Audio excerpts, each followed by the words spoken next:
Hi, thanks so much for subscribing to the Dillos Diz YouTube channel. She is Jen. Hello.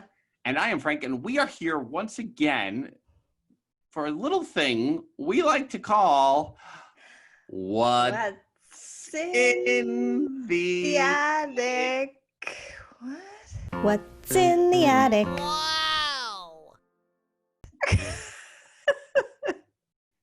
It's like our bad version of the NBC jingle, basically. Yeah. Like, bum, bum, dun. Anyway, if you've checked out the other episodes in our series, thank you so much. There's plenty to go on there. There's one that actually takes place on location in Mama and Papa Dillo's attic, where in August of 2020, in the middle of a pandemic, if you're watching this in the future, drop in the comments below how it all turned out. We just want to know. Anyway, there was a box. Jen was there because there was a power outage at her home. So she was at Mama and Papa Dillo. She gathered up a bunch of personal belongings. She took her young children by the hand. She headed back home with this box. I have no idea what's in this box, correct? Yeah, correct. I barely know. Lots of surprises along the way. So once again, Jen will be digging deep into this box. I don't know how big the box is. I don't know how long this will go on for. But she's got some classic, nostalgic Walt Disney World vacation items. Maybe once in a while, a little curveball thrown in there here and there. Yeah. Well, little Easter eggs here and there. I've actually only taken out one item from the box today, but that's because this one item may contain many items. And that is yet another Polynesian folder. So it's another, if you go back to, especially we tease it in episode 1, and then in episode 2 we review the items in the classic 1981 Polynesian folder, and now you can see it has expanded since that 1981 time frame for more longhouses. I almost said that in classic long. More longhouses on the way to the transportation and ticket center. Yes. And let's see what is in. It was like part 2. A lot of things. Like a sequel to the Polynesian folder. Yes. So this is very exciting. All right. So I feel like a similar one of these. So this might be, some of these may be, I feel like some of these are copies of things we've seen before, but they're probably just extras. So I believe we've showed this before, current prices for 15 years. Is that 1950 at the top? Is that what this says? 1950. 1950? Yes, for the child ticket. Child ticket, 1950. One day Epcot Center ticket was at $26. 3 days, $65. The world passport. Yes, and I believe we have sung the 15 years parade jingle. Yeah, do you want to do it again? Yeah. You have to sing every episode, don't you? Yeah. 15 years, we're having a party. All right. And we've shown those, I think, the Universal passes. Have we heard this? I don't think we've shown the Universal passes. Okay, before. well, here Let's we go. bring those up. Welcome to Universal Studios Florida. See the stars, ride the movies. 1 day studio pass, non-transferable, non-refundable, from August 15, 1991. Admit one. There's no pricing on them.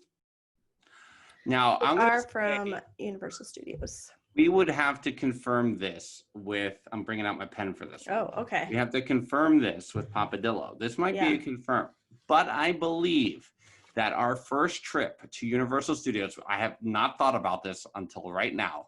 Our first trip to Universal Studios, which was in the summer of 1990, went so poorly that we got tickets to come back in the future.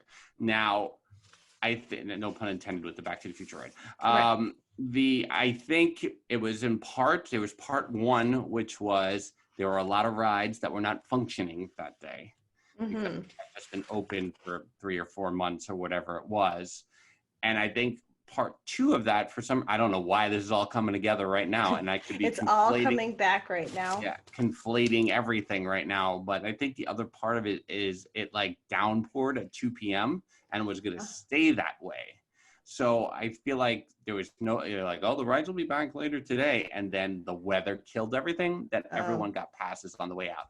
That's going to be a real, let's have to dig into Papa Dillo's memory. Make a note for that one because. That was later when we were down there for the hurricane, because I was just thinking how bad the weather could have been, but that was later. That was 2 95 years later or so. Well, Hurricane Andrew was 92, and then Hurricane Aaron was 95. If I got my August Florida hurricanes correct. Right. There's a lot of brochures in here. We have the Buena Vista Palace in here. We both enjoy. I love the Buena Vista Palace.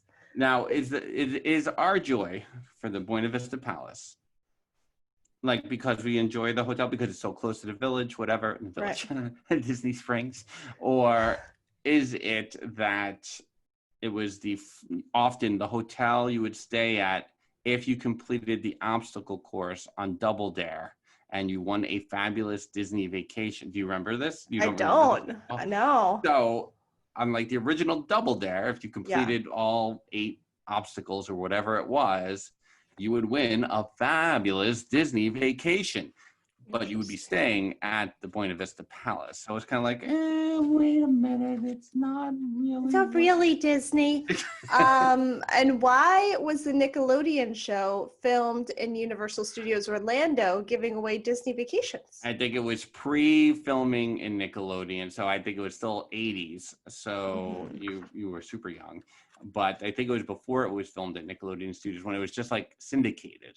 So I think it was syndicated first. I don't know my Double Dare history enough. I apologize. Right. You should Google that. We need a fact check. It went to Nickelodeon. That's how I feel it went. But maybe I'm wrong. Maybe it was both. Maybe it was both Nickelodeon and syndicated in the beginning. Drop it in the comments if you know the answer. Thanks. All right. Discover a very magical Walt Disney World adventure. Learning. Ooh. Could this be? Wait, didn't I say I found something that would indicate the name of that course you took? This isn't it, but maybe this also has it. Yeah, what's on that? Is that all the extra programs? Ever look an alligator in the eye? The Exploring Nature, a True Life Adventure. Let me see. Can you draw this mouse? When you take the Disney Creative Arts program, you'll meet a character artist who will help you make Mickey come to life by teaching you how to create the illusion of roundness and depth with a few deft strokes of a pencil. Now, we did meet a Disney character artist program that I took, but I'm pretty sure it was a combination of that with like a behind the scenes tour of Walt Disney World, because I saw the Utilidors and we did a couple other things on that program. So I want to take all these programs. There's a photography course. There's like nature stuff. I want to do all those. All right. Anyway, I don't know what this letter is, and I feel Jiminy Cricket is featured there. Jiminy Cricket, I felt like, was very prominent in our lives of Disney Channel viewing in the mid '80s, late '80s, because they would always run, whether it was like on Good Morning Mickey or Donald Duck Presents, is that what that was called?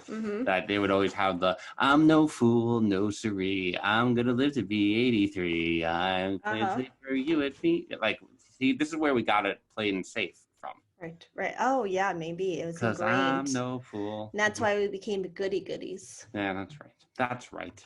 This letter here, I wasn't sure what it was, but it looks like it is a Walt Disney World Learning Program registration form. Oh. So maybe you were thinking of doing another one, or there was going to be a follow-up. That might be the follow-up, because I think I took mine in '86, and since that's an '87 folder, maybe this is what followed. Maybe it just didn't work out for the days that we were there or whatever.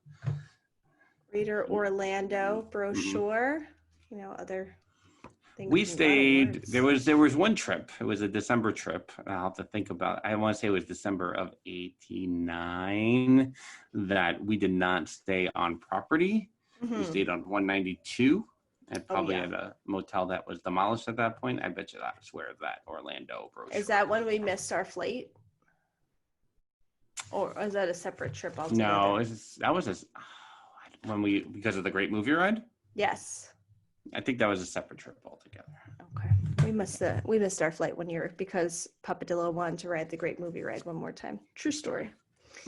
All right, this is an Epcot Center guidebook. I'm not sure of the year here, but it's very, it's so pristine with the Kodak.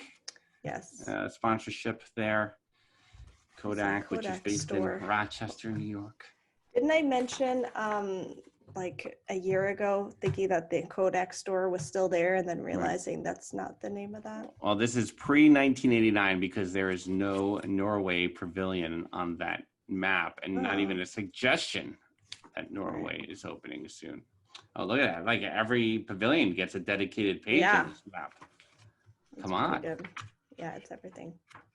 I like it. And then the little Disney Channel ad in the back here.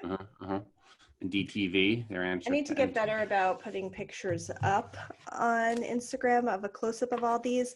Maybe I've done that by the time this posts, but here's I'm finding more. If you saw the last episode, I held up an identification card, which was basically like a magic band in paper form. I'm seeing more of those falling out of this folder. Magic Kingdom guidebook here. Just another. Nice again. How come these maps don't stay as well, like when we get them now, as they did from the 80s that we have them here? Because the quality. Dillo. Yeah. And pristine. The quality too. Yeah. Very, very nice quality. So we also have Welcome to Florida's Magical Kingdoms. And try to avoid that lawsuit there. Yeah. What we got? Okay, so this is the front of it here. Right. Does that say Arvida? Disney and Arvida? Arvida. I don't know what Arvida is. Oh yeah, Arvida. Disney. Together we make magic. What's Arvida? I feel like maybe Mama and Papa Dillo went to like a travel agent. Timeshare? Or that. Timeshare thing. It could be that, like, or I was going to say like not a forum. Like, used to go to the Nassau Coliseum. Yeah. And go into the basement. Yes, Nassau Coliseum basement trade shows. Yeah, trade shows. That's the phrase I'm looking for. It's like a real estate trade show kind of. Yeah. Or not real home estate, shows. Travel agent. Yeah, home shows. There'd be like home shows, RV shows, boat shows. I feel like so maybe they had a travel agent show. This one is like, I know I showed this already, but that picture of the Contemporary, it's given me feels that make me want to cry. And let's talk about the Contemporary for a second, because I feel like people have asked us about that. We don't talk about the Contemporary a lot. It's not. What do you think? And I think we maybe on an old episode like when it was the Improviser's Guide podcast edition of Theme Park Thursday, we talked. Why do you think we never went to the Contemporary?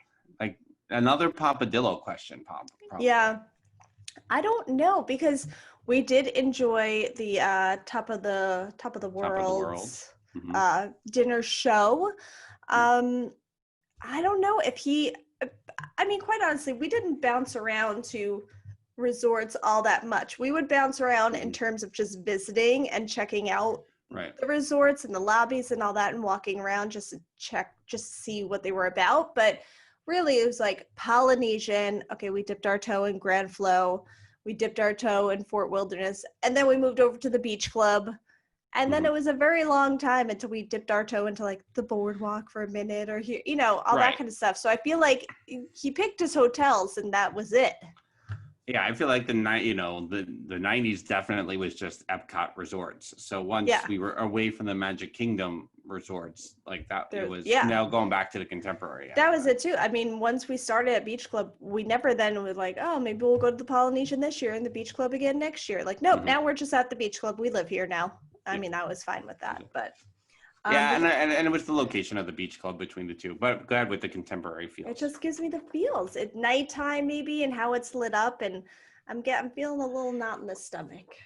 There's been a couple of occasions lately that similarly, we were in January of 2020. We went over to the Wave.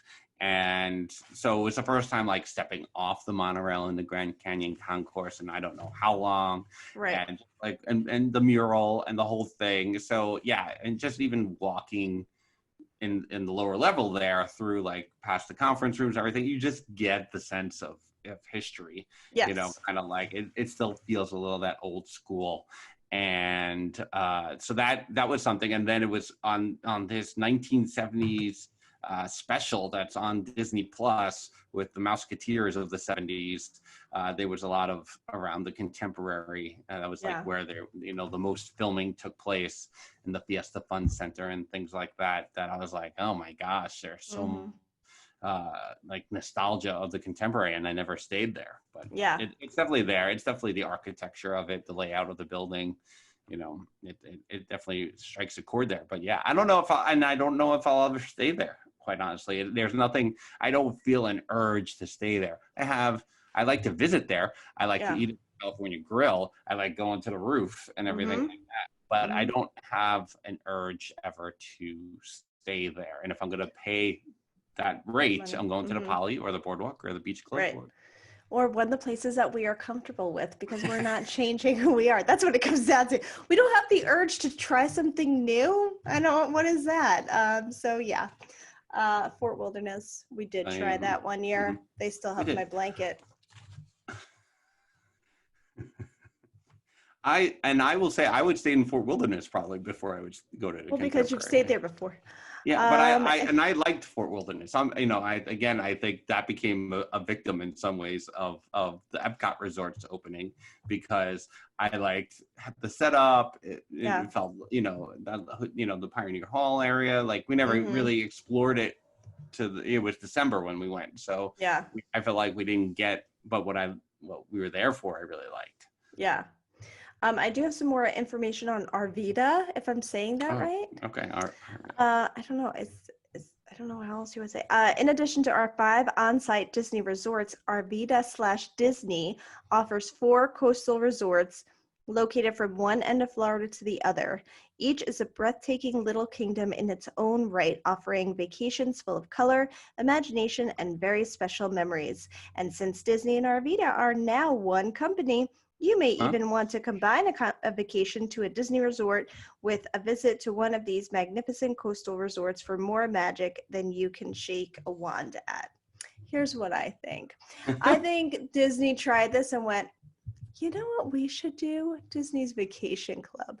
And we just buy these resorts in Florida on the coast and elsewhere, and we combine vacations and we just own all of it. Yeah. So here you go. I did a Google search here because this one was going to stick with me. Arvida Corporation, one of the biggest real estate and development companies in Florida, specializing in planned communities, was purchased by Disney in May 1984 for $200 million in Disney stock, with the Bass brothers ending up with 5.9% of the Disney stock as a result of the transaction. Interesting. There's a lot of interesting stuff there. And then Arvida was sold in 1987 to JMB Realty Corporation for $404 million. So they bought it and then they parlayed it and doubled their goodness there. So Arvida, a little history of Arvida there. Who knew? Who knew? We didn't until now. That's why we do this very special program here. That's right. This was just some confirmation numbers, probably for dinner or something. All right. Very nice. I don't know what $35.75 is. Probably the total for all of us to eat, as opposed to one person nowadays. Dining around the world. Oh yeah. Everywhere Very you nice. can eat, all that. What's in here? These little pockets keep hiding things. Or more one-day tickets. Similar to what we've seen here, like $24. One day here. That's bring that closer. Is the year too smudged on there? 88. This 88. One is 88. This one is 87. Okay, so trying to figure out why we have the one day. Did we just decide to do an extra day in the parks? We're not going to SeaWorld. We're going. 4 day. Probably we were there like, let's just go in. I'm sure that was it. We were probably like flying out. Well, let's just go back one day. That's our Papa Dillo voice, by the way, for those of you that don't know. Just go in the morning. We'll just go in. Exactly. We'll put everything in the car from there. And then we'll go. What's the difference? Polynesian Village Resort. All information about transportation here. All of that. This looks like, this is one of my school projects. Okay. Do It All at Disney. Just looking at fun that you can have. Yeah, I see that. The other side is what I remember as like a This big, one. yeah, that's memorable right there. I probably went through that book a lot. Do It All. Vacation information. This is like its own little newsletter, newspaper of accommodations, tickets and passports, transportation, recreation, dining, dinner shows, special packages, Disney learning program, shopping, general information. This looks like maybe the cover got torn off since this is the first page. Yeah, I'm sure that book needs like one of those just all about different reassembling. Disney resorts. That's probably that Do It All at Disney. It's probably all part of it. Yeah, probably that. I think that's it. That was in this folder, but there's a lot there in this one folder. That Do It All at Disney, and I felt like that was promoted a lot. Like you would see, like if like the Kissimmee St. Cloud Resort commercials. Yeah, the arrow. Anyone else? Yeah. This is Walt Disney World, Epcot Center, SeaWorld, Boardwalk and Baseball, and this is Kissimmee St. Cloud. Y'all better know what we're talking about. Yeah, I don't want to tease anything, but there may be another folder in this box that we have not gone through yet, but we're not going to do today either. So we'll save it for a future edition of What's in the Attic. Until that time, she's Jen and I'm Frank. Bye-bye. Deuces. What's in the attic?